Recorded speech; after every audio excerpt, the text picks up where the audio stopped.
In this task, we are going to run overdue notices by class, and then I will run overdue notices by individuals. So we're going to go to our site dashboard and into back office, because that's where all of my tools are. Reports. I can do this under library reports or patron reports. So let's go under patron reports, and I want to run a report for current checkouts and fines. These are previous reports. I'm going to come down here to set up a new report or notice. We're going to check overdue materials. And I know for a fact I have a lot of books out. And I have a feeling there's quite a few kids that have books from the beginning of the year. So I'm going to run a report from the first week of library. And we're going to go to the last week of January. I'm doing this because I know for a fact that the kids have been to the library every 2 weeks. There has been plenty of opportunities for these kids to bring their books in to either renew or turn in. So we're going to go from the beginning of the year to the end of January. I want unpaid library fines and unpaid patron fines. I want this in a PDF so I can print it for our homeroom teachers. I want all patron types. I do not want to run a report on patrons of other sites that might have stuff from Alamo Middle School. The other librarians are pretty good about keeping up with that when their students are checking out books, and they inquire, as do I, kids that have books from other campuses. And we actually have gotten books from other campuses, and we make sure we get those to each other. I do want all circulation types and library materials my patrons have or fines to other sites in the district. I do not want to include that on this report for homerooms. Select and sort. Because my first report needs to be by homeroom, we're going to go right here, and we're going to sort by homeroom. And I want all of my homerooms, so I'm going to leave it on any instead of selecting specific ones. I do want to start a new group for each page, so I can give each homeroom teacher a copy for their class only that doesn't include someone else's. We do want the title, the price if it's included, and we want barcodes. We're going to run report. Right here it shows me that it is working on gathering this information right here in pending. I know when it's done, which it is completed right now, and instead of pending, now it says view. And if I click on view, I have 28 pages of overdue materials and unpaid fines for every homeroom teacher, and each teacher has their own page. So here's Miss Beddick, here's Mr. Rhodes's homeroom. Now that we have ran our homeroom current checkouts and fines, now I'm going to run a report to give to students. And again, I can do this in library reports under current checkouts and fines, or I can do this under patron reports. So let's go to patron reports. We're going to go to current checkouts and fines to identify these students. I want checked out and overdue materials. And again, I want to give students a copy of things that are way overdue. So we're going to go back to the beginning of the school year. I don't want to make this too recent because we have had a few holidays and some of our overdue dates are not accurate, but I do know students have had plenty of opportunity to come to the library since August. Unpaid library fines, unpaid patron fines, I do want to include those. I do want this in a PDF so I can print for students. Patron types, I'm going to leave this alone because I want it to include every student. I do not want their materials from other campuses at this time. Select and sort by, I'm going to leave this right here on patron name, but I want to be able to give each student their own copy. So I'm going to select start a new page for each group. I do want the prices of the checked out and overdue materials and the barcode. I could save this and run it later, but for this purpose, we're going to run the report right now. We see that this report is pending. It shouldn't take it very long for us to be able to view. And there we are. We can view now our overdue materials. And I have 73 pages of students that have things that are overdue. We are going to put a book on hold for a student. So let's go to our back office. Pull up the student. Okay, so here we go. I have Phelan. Now I want to find this book that she is looking for, or she is wanting, now that it's been turned in. Okay, so right here we have FGTV Saves the World. We're going to add hold.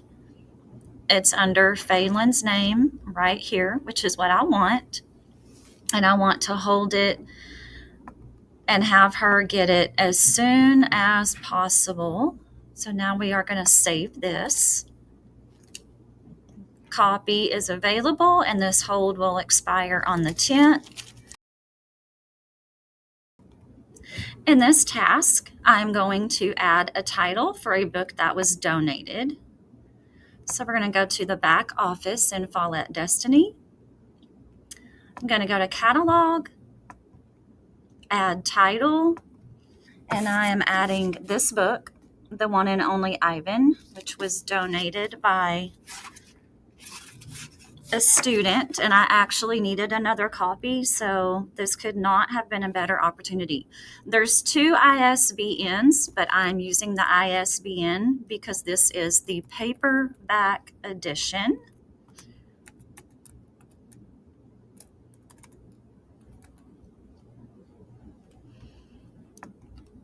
Okay, and this is the one I want right here. This is the 2014. It's the very first edition that came in a paperback. This is HarperCollins. So I'm going to click on the title. I'm going to add copy. For the barcode, I have a list of barcodes. I keep a list of barcodes printed and ready to go just for moments like this when I have something to add. So I'm typing in the barcode that will be assigned to this book in particular. Our library is genrefied, so I have my one and only Ivans and my animal fiction. So I have ANI for the animal sublocation, the F for fiction, and APP for Applegate. Because this was donated, I always put my donated books at $10. This is actually my second copy of this book, so I'm going to put copy number 2. Make my sublocation animal. The vendor was a donation, and I'm going to save this copy. Copy added with barcode 71050502, which is what I have on here. And it is available. And now I need to add all of my stuff to the book to get it ready to go on the shelf. So now that I have run reports on checkouts and fines for individuals and for homerooms, I have identified a student that checked out a book on September 5th. Considering it's March, it is long overdue. So we're going to assign this young man a fine and mark this book as lost. So right here on Find Patron, I'm under Patron Status. And on Find Patron, I'm going to type in this young man's first name and click Go. And sure enough, this is the young man that I am looking for. Here's the book that he checked out September 25th. There's a due date of January 28th, but they've been to the library 3 times since then. So I'm going to mark this book as lost, and that will actually add a fine to his account. So I'm going to mark it lost, and it says that cash will be charged a fine of $24.99. I prefer to round that down to even dollars because it makes it easier for parents if they want to pay cash, so they don't have to give me 99 cents and I need to give them a penny back. I always just round down to the nearest dollar. And I'm going to select OK to assign him this fine. And so here is cash. Under fines, Big Jim begins. Here's our copy number. There's the call number, and there's the amount of his fine.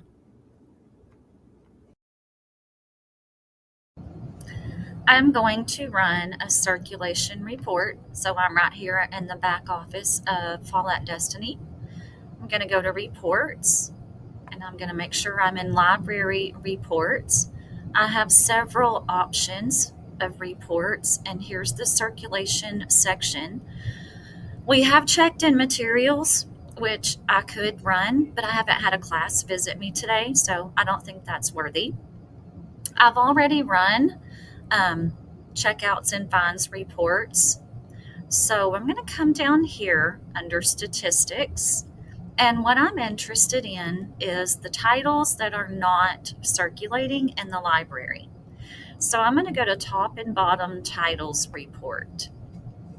And it automatically defaults to provide the top title statistics. They're organized by the title name, the author, the call numbers, and how many times they have circulated. I find it interesting that most of these are graphic novels. Down here is where I can change my settings and filter. This is preset to show the top 10 for the past 30 days. I'm curious to see this school year. So we've been in school 7 months. I want books. So we're going to update this and let's see what's popular this school year. So here we are with our titles again. We have the author's names, the call numbers, and how many times they have circulated. Our most popular is Guts by Raina Tellemeier. Now, what I want to find very useful are the bottom titles. So I'm going to change it from show top to show bottom. And I'm going to update it because I want to look at this school year. I see these all have 0. And I kind of don't want to limit myself to just these 10. I'm thinking we want to do 25. So let's see what's not circulating. I have these 25 titles that have circulated 0 times. So my options would be to maybe pull these books and put them on display with a promotion. And if they are still not circulating, it looks like it might be time to do some weeding. All right, we are going to run a collection analysis. And to do that, I'm in the reports section of our automation system. I'm going to come down here to statistics. And today I'm going to look at summary. This is going to help me examine our current circulation stats, the average age of our library, and the value or monetary statistics. I'm looking at this because I have to place one more library order before I leave for summer. So because this is the last one of the year, I want to take a look at what sections of our library are lacking in numbers, and definitely want to look at age to see if there's any sections that are well over 10 years and try to update those as soon as I can. So in this collection summary, we have our current circulations from today, which are low because I've only had our 3 special reading classes in today. Our stats for the month, for the year in total, and our 4 years of being open. And then here is where I want to pay close attention. It's this copy count. So for example, I see that this collection only has 9 books. This is our Dewey Decimal Range of the 200s. So when I'm getting ready to do this last order, that's definitely something I want to take a look at to see what's going to be great for our 6th graders to have. The age tab is going to give me the average age of our collection. It's going to give us our copy numbers.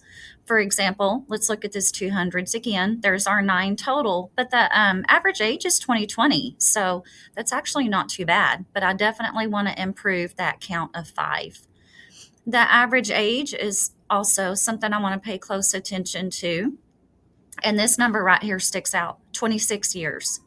Our EZ, which is our picture book selection, is 26 years old. And while our picture books are going to have some great classics that I'm going to want to keep, the fact that it's 26 years old is definitely something I'm going to want to improve with this last order. And then we have our value, which literally gives our library a monetary value. And again, it's broken down by Dewey Decimal Ranges and genres, since we're a genre-fied library. And it gives us our values. And obviously this 200 section, again, is not looking great, $176, but let's hope we improve that.